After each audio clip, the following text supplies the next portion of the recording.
ओए ओए पाहुना आयो बाहुना है हातमा कचिया बोकिरहेछ मेरो बारीको घाँस पनि साला दिनदिनै हराइरहेछ पख बाहुन पख आजलाई यस्तो प्राङ खान्छु कि लुकुम्ला पख पख पख बाहुन आज पखेर म नि काल गर्छु पख फोन लाग्यो कसले फोन गर्यो हेलो के छ शीर्षक को बोल्नु भएको हौ कस्तो नचिने हो तिमीले मलाई चिन्नै छोड्यौ कि म पल्लो गाउँको क्या त सीता अरे के छ कहाँबाट सम्झ्यौ आमामामा तिमीले पो माया मार्यौ न मैले त कहाँ माया मारेको छौ अनि के छ तिम्रो खबर अब ठिकै छ नि मेरो त सन्चै छौ नि अबै सन्चै छु नि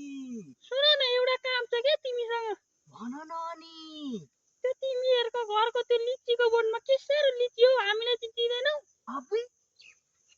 आउ न तिमी अनि म तिमीलाई लिची खुवाउँछु आँप खुवाउँछु हाम्रो घर मुन्तिरको अठ्या केरा खुवाउँछु